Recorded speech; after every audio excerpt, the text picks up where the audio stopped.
hanya cuek-cuek gitu. Tapi waktu kita menyembah Tuhan, kita harus benar-benar punya prinsip bahwa kita sedang menghormati Dia, Raja di atas segala raja. Dan kalau kita orang-orang yang menghormati Tuhan, saya percaya waktu kita datang ibadah, kita akan datang dengan tepat waktu. Amin. Amin. Kita akan belajar untuk disiplin, untuk tepat waktu datang. Karena sebelum kita datang Tuhan sudah hadir. Sebelum kita datang Tuhan sudah hadir. Jadi mari kita belajar untuk hormati Tuhan.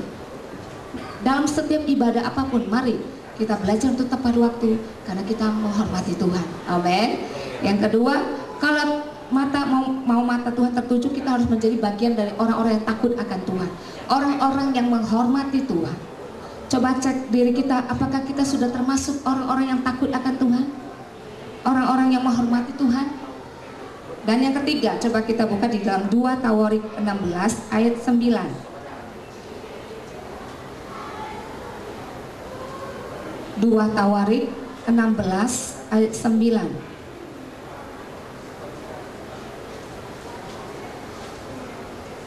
2 Tawarik di perjanjian lama, bukan di perjanjian baru. 2 Tawarik 16 ayat 9. So, dapat kita baca bersama-sama. 1, 2, 3. Karena mata Tuhan menjelajah seluruh bumi untuk melimpahkan kekuatannya kepada mereka yang bersungguh hati terhadap Dia. Garis bawahi bersungguh hati. Kalau kita mau mata Tuhan tertuju kepada kita, maka kita perlu hidup sungguh-sungguh. Amin. Sekarang waktunya bukan waktu yang main-main lagi, tapi mari kita hidup sungguh-sungguh. Hidup di dalam kebenaran firman Tuhan, benar-benar sungguh-sungguh mengasihi Dia. Itu di dalam Matius 22 dikatakan mengasihi Tuhan dengan segenap hati, segenap jiwa, dengan segenap akal budi kita. Jadi bukan mengasihi dengan akal budi saja atau dengan hati, tapi dengan seluruh keberadaan diri kita, kita mengasihi Dia. Dan orang-orang yang sungguh-sungguh, saya percaya adalah orang-orang yang berani bayar harga. Amin. Orang-orang yang berani bayar harga. Kalau kita dikatakan dalam firman Tuhan, berilah persepuluhan, maka kita beri bukan karena untuk kita supaya diberkati, tapi karena kita mau taat akan firman Tuhan. Kalau kita beri persepuluhan hanya karena diberkati, itu kita berarti ada maunya. Jadi motivasi hati kita, Tuhan mau kita sungguh-sungguh waktu memberi persembahan, baik persembahan apapun, kita beri karena kita mengasihi Dia. Itu dasar pertama. Bukan karena disuruh oleh hamba Tuhan, bukan atau disuruh oleh siapapun, tapi karena cinta kita kepada Tuhan. Tuhan, Engkau sudah memberi segalanya dalam hidup, kepada hidup kami, hidupku. Saya ingin memberi juga yang terbaik kepada Tuhan. Mari, waktu kita memberi persembahan, kita miliki satu prinsip bahwa waktu kita memberi itu bukan karena kita ingin sesuatu, tapi karena kita mau mengasihi Dia. Amin. Mari, ini ketiga hal. Kalau kita mau mata Tuhan tertuju kepada setiap kita, maka yang pertama, kita harus menjadi orang-orang yang benar. Yang kedua, kita harus menjadi orang-orang yang takut akan Tuhan, orang-orang yang menghormati Dia. Waktu dalam menyembah, kita sungguh-sungguh menghormati Dia, karena Dia Allah yang besar, Dia Raja di atas segala raja. Dan yang ketiga adalah orang-orang yang bersungguh-sungguh, dalam segenap kekuatan kita, dalam segenap jiwa kita sungguh-sungguh mengasihi Dia. Nah, ini yang ketiga. Jadi tahun Ain berbicara bahwa mata Tuhan tertuju kepada umatnya. Dan tahun Ain ini juga berbicara tadi mata Tuhan dan mata kita. Saya mau bahas tentang mata kita.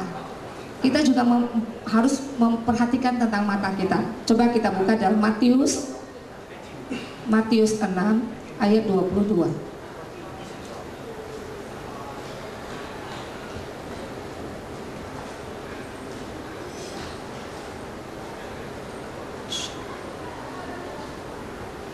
Matius 6 ayat 22. Kalau sudah dapat kita baca sekali lagi bersama-sama.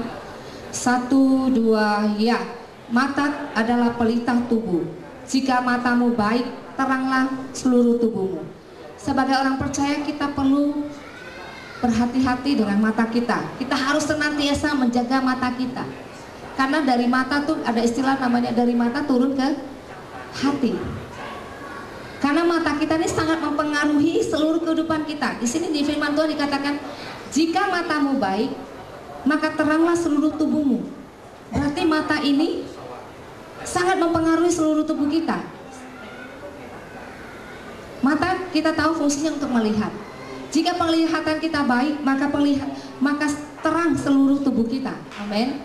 Jadi mari kita perhatikan apa yang kita lihat hari-hari ini.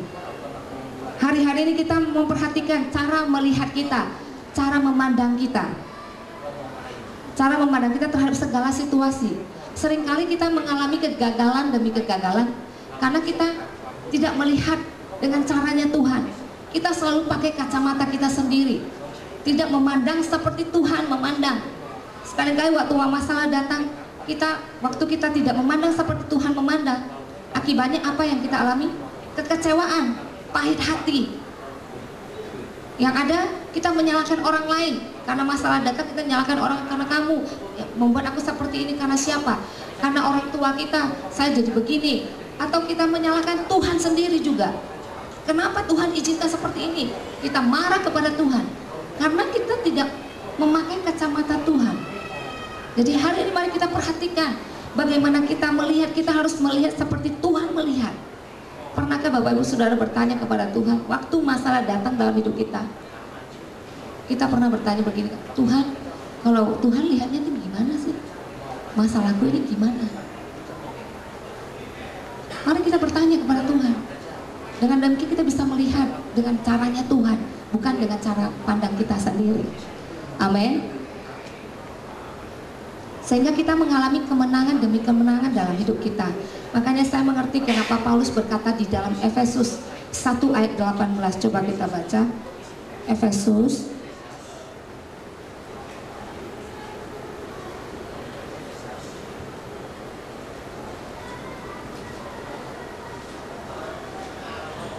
pasal yang pertama ayat 17 dan 18 ya. 17 dan 18 kita baca bersama-sama. 1, 2, 3.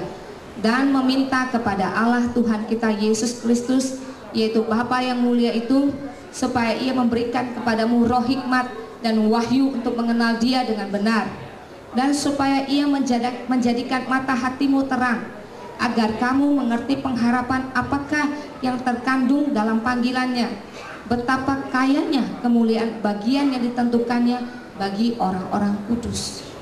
Seringkali mata kita ini menghalangi kita untuk mengenal Tuhan lebih lagi. Mata kita ini menghalangi kita untuk mengenal Tuhan dengan benar. Makanya Paulus berdoa supaya setiap kita itu Tuhan menjadikan mata hati kita itu terang, sehingga kita melihat rencana Tuhan dalam hidup kita. Kalau kita tidak melihat seperti cara Tuhan melihat, maka kita tidak bisa melihat ada kebaikan di dalam masalah itu. Kita tidak bisa berkata dalam Roma 28 ayat 28 seperti Roma dikatakan Allah turut bekerja dalam segala sesuatu mendatangkan kebaikan. Kita tidak bisa ngomong seperti itu. Yang kita lihat hanya kekecewaan dalam masalah itu. Kenapa Tuhan izinkan masalah ini? Tapi waktu kita memandang setiap masalah yang terjadi dalam kehidupan kita dengan caranya Tuhan, kita melihat seperti Tuhan melihat, maka kita akan melihat rupanya Tuhan tuh punya maksud di balik semua masalah itu. Amin. Mari hari ini kita berubah cara pandang kita. Cara pandang kita miliki kacamata Tuhan, memiliki kacamata Tuhan untuk melihat segala situasi yang terjadi dalam hidup kita. Saya ini kita belajar dari Bilangan 13 ayat 32 dan sampai 33. Mari kita buka.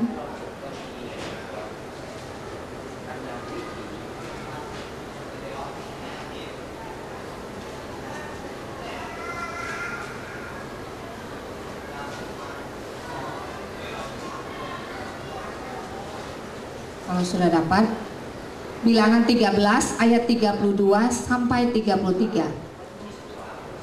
Saya mengajak setiap kita untuk membacanya bersama-sama.